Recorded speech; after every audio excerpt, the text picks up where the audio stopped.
It's not focused on the audience, it's focused on the speakers, and so feel free to relax.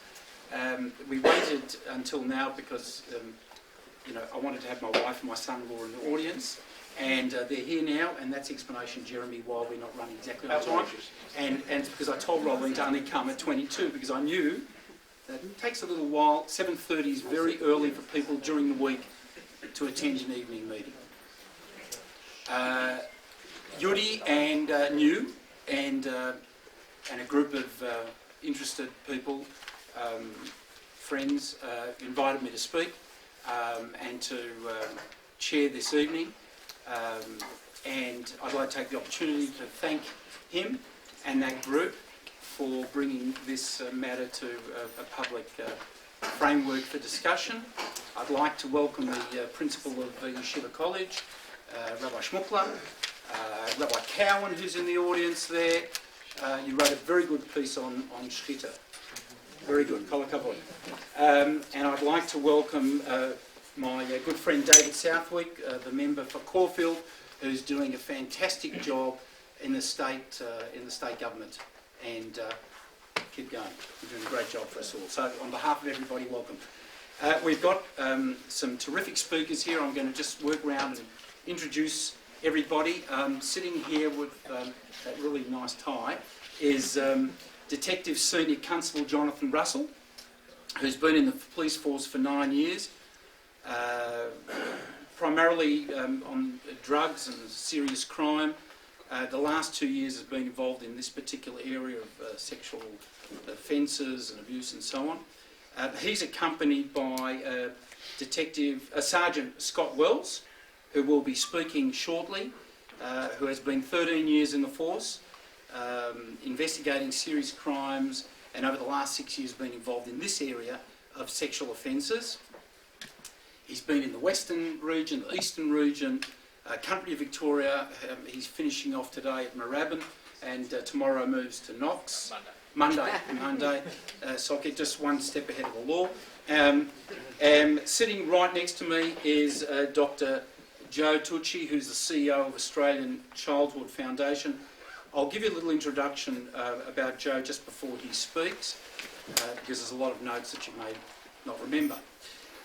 Sitting over here is Tanya Gunas, who's the Southern Region Child Protection Manager, and she's accompanied with Kathy Chincotta, who's the team leader of the Child Protection Response Southern Metropolitan Region and Cheltenham Office. And Kathy and Tanya will do a combined presentation, and that'll be after Joe Tucci. And then sitting over here next to David is Mary Mass from the Southeastern Centre Against Sexual Assault, called SECASA. And we'll do all those introductions afterwards. To our speakers, thank you for making yourselves available. This is a section of the community, of the Jewish community, and I'm going to address just a few comments to them, and if you don't follow it, just bear with me.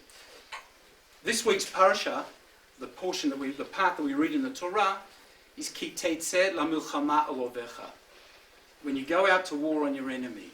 And Chazal discuss, why do you have to add al ovecha?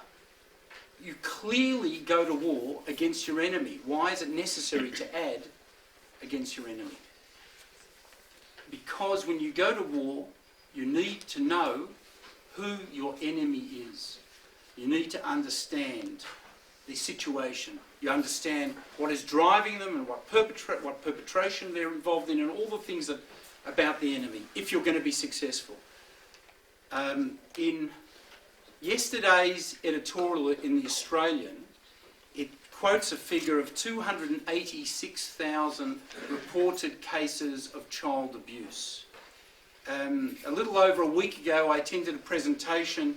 There was a combined Hadassah Monash University Alfred Hospital event where the figure that was quoted was 350,000. There's obviously a disparity, but it's a lot of zeros. And to understand that there are people out there who are doing these things, It is said that the best investment that a community can make is in its children, and protection is an important part. You know, we expect our children to complete the mitzvah of kaved et avicha v'et imecha, to honour the parents, mother and father. Parents have to demonstrate the best conduct and behaviour and interest and love in their children, and protection is a very important part of it. To say v'higarat ala bincha, that we've got a requirement to teach our children so that we will get the type of result, we have to demonstrate it in not only in word but in deed. And the consequences of not looking after children, not following up, not appreciating sufficiently the type of situation they're in, and in the chas v'chalila, in that unfortunate circumstance where something's happened, to not perhaps face up to dealing with it professionally in whatever the right way is a mistake. And it's a mistake that we learn over experience, over years, that there are consequences. I guess the reason I'm invited and was invited to chair was not because of me in a private sense, but rather in the context of being the President of the Executive Council of Australian Jury. And in that particular context, we released a statement that reflects the view of the organised Jewish community on the issue of dealing with child abuse. I won't read it all to you, but it was publicised. But what it essentially said, together with the JCCV and the Organisation of Rabbis of Australia and Victoria, is anyone who is found to betray the trust of children under their care or supervision must be held to account to the full extent of the law. The abuse of children in any way, be it physical, sexual, emotional or psychological, is abhorrent, particularly when it is perpetrated by those in positions of trust and authority. All claims of abuse must be treated with the utmost seriousness. We call on the families, friends and advisors of those with claims of abuse to support them in every way for the sake of helping victims to achieve justice and closure and to prevent further harm to other children. There is no place for victims to be ostracised or punished in any way for coming forward and making a complaint. All victims should know that we stand ready to provide any assistance to them that we are able.